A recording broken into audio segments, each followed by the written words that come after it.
서울, 살을 애는 겨울밤. 거리는 고요했다. 노란 가로등 불빛만이 흩날리는 눈송이를 비추며 쓸쓸한 빛을 뿜어내고 있었다.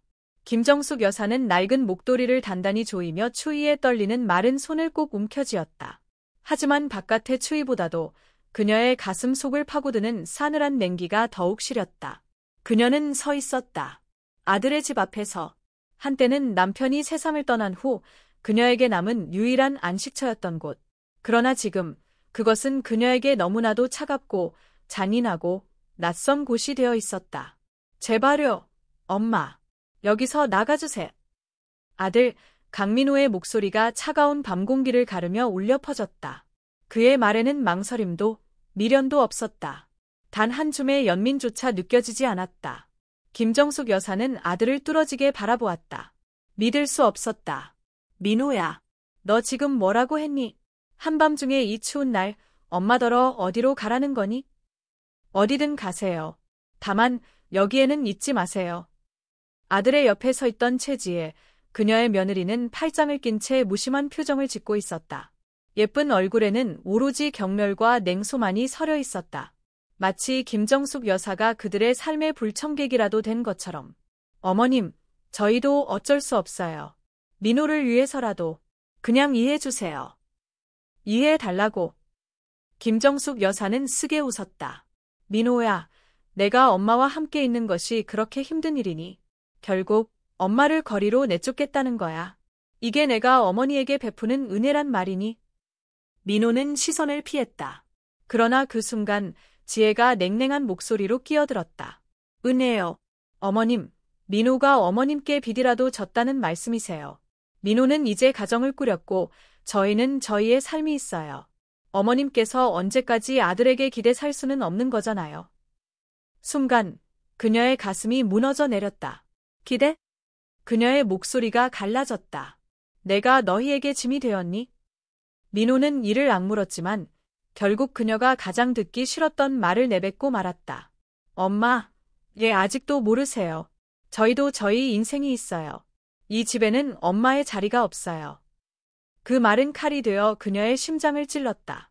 민호야, 내가 오늘 이 자리에 서기까지 엄마가 어떤 희생을 했는지 너는 정말 모른단 말이니? 그만하세요, 엄마. 민호의 목소리가 짜증 섞인 날카로운 톤으로 변했다. 지나간 일을 왜 자꾸 들추세요? 이미 다 끝난 일이잖아요. 끝났다고? 그녀는 힘없이 웃으며 눈물을 삼켰다. 그렇구나. 내가 아팠을 때 밤을 새워 간호했던 그 순간들도 너를 위해 손이 부르트도록 일했던 세월도 그저 과거일 뿐이구나. 그리고 이제 나는 내 인생에서 불필요한 존재가 되었구나. 지혜는 한숨을 쉬며 서랍에서 봉투 하나를 꺼냈다. 이건 호텔 숙박비예요. 여기 10만 원이 들어있어요. 오늘 밤은 여기서 나가서 머무세요. 내일은 스스로 알아서 해결하시고요. 책상 위에 놓인 지폐를 바라보며 김정숙 여사의 손이 미세하게 떨렸다. 또다시 돈이었다. 늘 그렇듯 돈으로 해결하려고 했다. 나는 돈이 필요하지 않아. 그녀의 목소리는 갈라졌지만 그 안에는 흔들림 없는 결연함이 담겨 있었다. 내가 필요한 것은 가족이야. 하지만 우리는 어머님께 그걸 드릴 수 없어요. 지혜는 냉소적인 미소를 지으며 말했다. 돈을 받든 말든 어머님 마음이에요. 하지만 이 집에는 더 이상 어머님의 자리가 없습니다. 그녀는 마지막으로 민호의 얼굴을 바라보았다. 그의 눈빛에서 조금의 후회라도 찾고 싶었다. 그러나 그는 침묵만을 지키며 고개를 돌릴 뿐이었다. 민호야, 넌 정말 후회하지 않을 거니? 그의 대답은 없었다. 그 침묵이 첫 마디의 말보다 더 가혹하게 그녀를 짓눌렀다. 마지막으로 깊이 숨을 들이마신 그녀는 더 이상 아무 말도 하지 않았다. 그녀는 조용히 돌아섰다. 낡은 코트를 걸쳐 입고 가방을 집어들었다. 문을 나서기 전 그녀는 마지막으로 아들을 바라보았다. 그 눈빛 속에는 말로 다 표현할 수 없는 슬픔, 배신감, 그리고 처절한 절망이 담겨 있었다. 오늘 너희가 한 일, 언젠가 반드시 후회할 날이 올 것이다. 그녀의 마지막 말과 함께 문이 닫혔다. 그리고 싸늘한 바람이 거칠게 불어왔다. 하지만 그 무엇보다도 그녀의 가슴이 더 얼어붙어 있었다. 서울은 차가운 밤에 잠겨 있었다. 가로등 불빛이 흔들리며 눈 덮인 거리에 희미하게 반사되었다. 김정숙 여사는 천천히 걸음을 옮겼다. 발걸음 하나하나가 무겁게 느껴졌다. 그 무게는 육체적인 것이 아니라 가슴 깊숙이 박힌 상처 때문이었다. 오늘 밤 그녀에게 돌아갈 곳은 없었다. 한때 집이라고 불렀던 그 따뜻한 공간은 이제 그녀를 밀어냈다. 그리고 아들의 마지막 말이 머릿속을 맴돌았다. 엄마는 이제 이 집에 있을 자격이 없어. 김정숙 여사는 고개를 들어 밤하늘을 바라보았다. 눈송이가 천천히 조용히 떨어지고 있었다. 마치 그녀의 눈물처럼. 그녀는 평생을 아들에게 바쳤다. 그런데 이제 남겨진 건 싸늘한 겨울밤의 고독뿐이었다. 압정병원, 유일하게 그녀를 기억하는 곳. 얼마나 걸었는지조차 몰랐다. 그녀가 멈춘 곳은 멀리 보이는 병원의 불빛 앞이었다. 이곳은 과거 그녀가 사고로 입원했던 곳이었다. 그래도 저 집보다는 덜 차가운 곳. 김정숙 여사는 병원 안으로 들어가 대기실의 긴 의자에 조용히 앉았다. 손을 내리고 차가운 무릎을 살며시 문질렀다. 의사는 그녀에게 경고했었다. 이제 뼈가 약해지셨어요. 한 번만 더 크게 넘어지시면 다시는 일어나지 못할 수도 있습니다. 하지만 이제 그게 무슨 상관이 있겠는가. 이미 세상에서 가장 소중한 사람조차 그녀를 필요로 하지 않는데. 그때 한 간호사가 지나가다가 그녀를 발견했다. 김 여사님, 아직 집에 안 가셨나요? 김정숙 여사는 애써 미소를 지었다. 그냥 잠시 들렀어요. 집에 가도 기다리는 사람이 없으니까요. 간호사는 걱정스러운 표정을 지었다. 아드님은 아직도 안 오셨나요? 그녀는 고개를 저었다. 간호사는 입술을 깨물며 머뭇거렸다. 제가 대신 전화해 드릴까요? 그 순간 그녀의 심장이 세차게 뛰었다. 아직도 한 가닥 희망이 남아 있었을까? 하지만 그녀는 천천히 고개를 저었다. 괜찮아요. 우리 아들은 많이 바쁘거든요. 다음 날 아침 그녀는 병원을 나섰다. 밤새 한숨도 자지 못했다. 그녀는 더 이상 무엇을 위해 살아야 할지 알 수 없었다. 차가운 바람을 맞으며 버스 정류장에 멈춰섰다.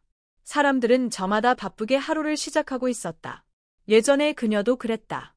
오직 가족을 위해, 아들을 위해 하루하루를 바쁘게 살아갔다. 하지만 이제는 그녀를 기다리는 사람은 없었다. 휴대전화를 꺼내 떨리는 손으로 아들의 번호를 눌렀다.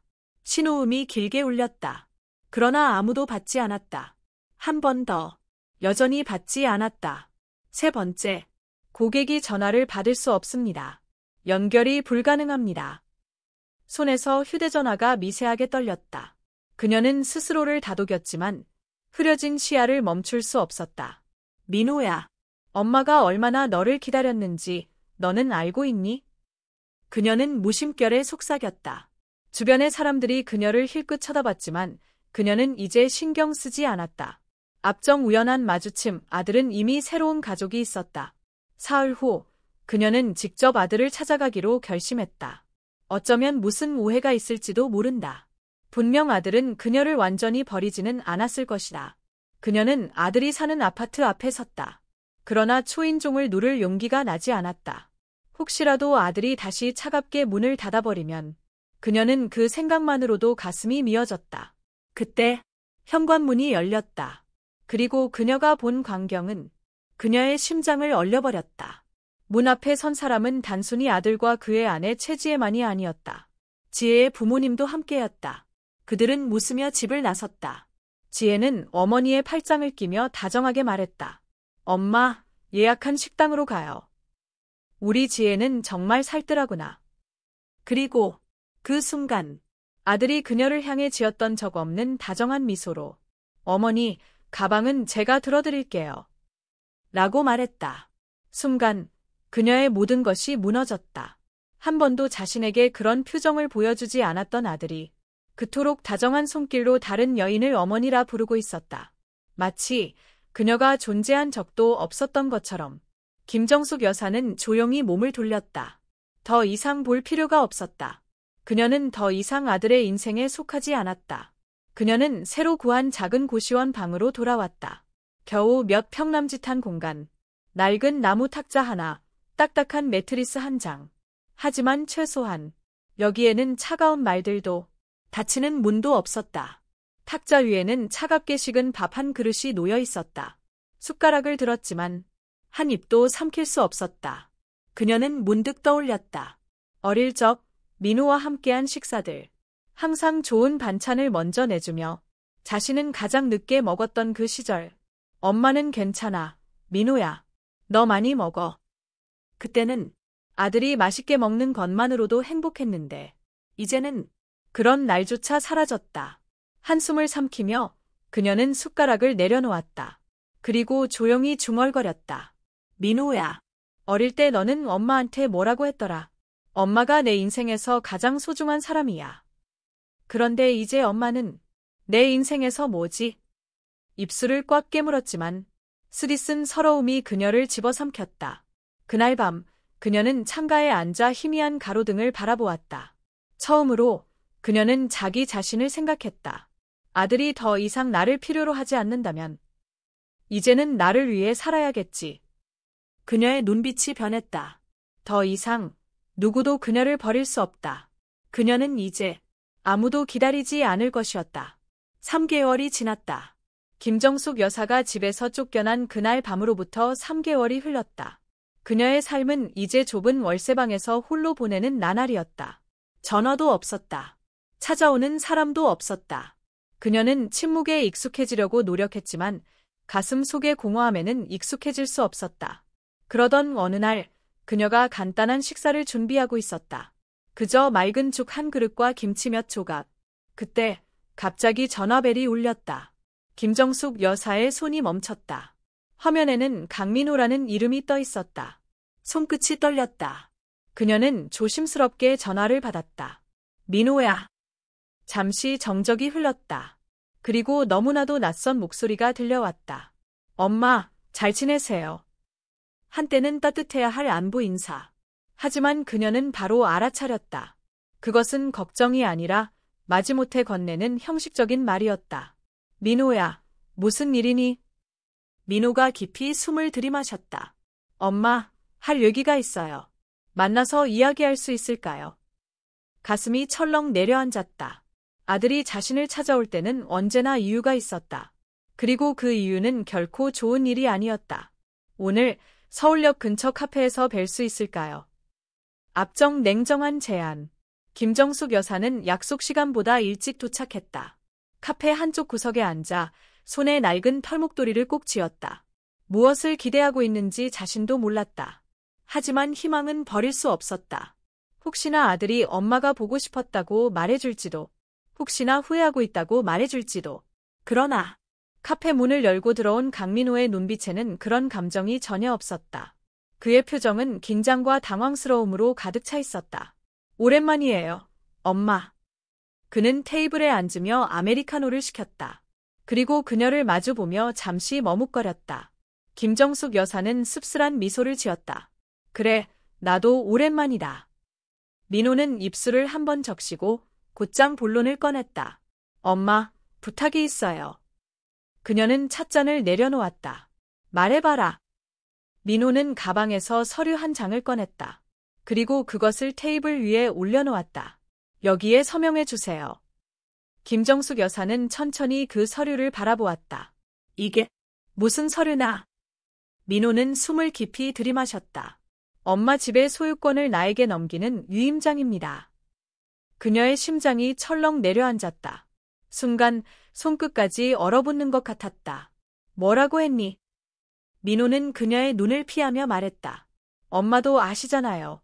요즘 내 회사가 위기입니다. 거의 망하기 직전이에요. 이 집을 담보로 대출을 받아야 합니다. 집이라니. 그녀는 떨리는 손으로 서류를 집어들었다. 차근차근 조항을 읽어 내려갔다. 그러나 그것은 단순한 담보 계약서가 아니었다.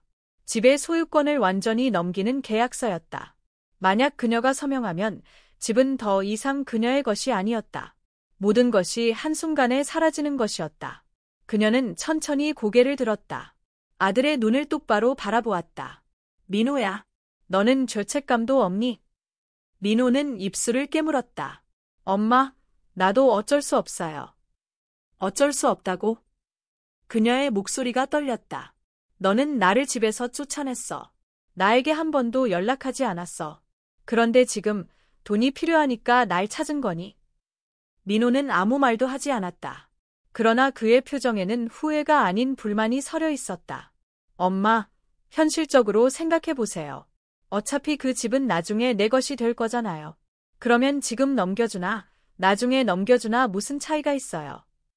김정숙 여사는 비웃듯이 웃었다. 눈물이 흘러내렸다. 차이가 없다고? 그럼 너는? 엄마가 내가 필요할 때까지만 살아있다고 생각하는 거니? 엄마가 평생 내 곁에서 아무것도 바라지 않고 희생할 거라고 믿었니? 민호는 짜증스럽게 한숨을 쉬었다. 엄마, 제발 감정적으로 굴지 마세요. 난 강요하는 게 아니에요. 하지만 엄마가 도와주지 않으면 내 가족이 힘들어질 거예요. 그녀는 순간 말문이 막혔다. 가족? 그녀는 그 단어를 곱씹었다. 그러나 민호가 말하는 가족은 그녀가 아니었다. 그것은 아들의 아내와 장인, 장모였다. 그녀는 쓴웃음을 지었다. 이제 알겠구나. 내가 날 찾은 이유는 엄마 때문이 아니었어. 내 가족 때문이었지. 민호는 아무 대답도 하지 않았다. 그 침묵이야말로 가장 명확한 답변이었다. 그녀는 천천히 펜을 들었다. 그러나 서명을 하지 않았다. 그 대신 그녀는 서류를 찢어버렸다. 엄마, 뭐 하는 거예요? 민호가 벌떡 일어나 소리쳤다. 김정숙 여사는 가슴에 손을 올리며 말했다. 난 너에게 아무것도 남겨주지 않을 거야, 민호야. 단 한 푼도. 민호의 손이 떨렸다. 엄마, 그렇게까지 할 필요 있어요. 엄마는 정말 나를 파산하게 만들 작정이에요. 그녀는 조용히 자리에서 일어났다. 아니, 엄마는 처음으로 엄마 자신을 위해 사는 거야. 너는 이미 내 선택을 했어, 민호야. 그러니까 이제부터는 내가 혼자 책임져. 민호가 자리에서 벌떡 일어났지만 그녀는 단 한 번도 뒤돌아보지 않았다. 카페 문을 열고 나왔을 때 차가운 바람이 얼굴을 스쳤다. 그러나 그녀는 더 이상 추위를 느끼지 않았다. 처음으로 그녀는 그녀 자신을 위해 살아야 한다는 것을 깨달았다. 앞정 한밤중에 울린 전화. 서울의 밤은 뼛속까지 스며드는 추위로 가득했다. 김정숙 여사는 좁은 월세방에 웅크리고 앉아 창밖을 바라보았다. 가로등 불빛이 희미하게 벽에 그림자를 드리웠다. 그녀는 이런 긴 외로운 밤에 익숙해져 있었다. 하지만 오늘 밤은 달랐다. 탁자 위에 놓인 전화기가 갑자기 울렸다. 강민호의 번호였다. 그녀는 화면을 응시했다. 얼마 만일까? 3달. 아니, 그보다 더 오래됐을지도 모른다. 그녀가 한때 집이라 불렀던 곳을 떠난 후 아들은 단 한 번도 전화를 걸지 않았다. 심장이 세차게 뛰었다. 혹시 이제야 자신의 잘못을 깨달은 걸까? 혹시 이제야 그녀를 떠올린 걸까? 깊이 숨을 들이마시고 떨리는 손으로 전화를 받았다. 민호야. 반대편에서 잠시 침묵이 흐르더니 마침내 떨리는 목소리가 들려왔다. 엄마, 나를 용서해 줄 수 있어요. 그녀는 아무 말도 하지 못했다. 회사, 망했어요. 민호의 목소리는 흔들렸고 마치 울음을 참으려는 듯했다. 지혜가 이혼을 요구했어요. 장모님도 등을 돌렸어요. 엄마, 이제 나한테 남은 사람이 아무도 없어. 가슴 깊숙한 곳에서 무언가가 차갑게 스며 나왔다. 결국 이렇게 된 건가? 모든 것을 가졌을 때는 장모를 선택하더니 모든 것을 잃었을 때 비로소 엄마를 찾는구나. 이제야 엄마가 필요해. 그녀의 목소리가 떨렸다. 반대편에서 민호가 숨을 깊이 들이마셨다. 네. 엄마만이 내가 기댈 수 있는 유일한 사람이에요. 그녀는 희미하게 웃었다. 하지만 그 웃음에는 씁쓸함만이 가득했다. 그날 밤 그녀가 아들의 집 문 앞에서 쫓겨났을 때, 그날 밤 그녀를 낯선 사람처럼 대했을 때, 그는 그녀가 세상에 단 하나뿐인 가족이라는 사실을 기억이나 했을까? 민호야, 엄마가 한 가지 묻고 싶어. 그녀의 목소리는 차분했지만 그 어느 때보다도 차가웠다. 만약 내가 아직도 모든 걸 가지고 있었다면 회사도, 아내도, 장모 가족도 넌 엄마를 떠올렸을까? 민호는 침묵했다. 넌 엄마에게 전화를 했을까?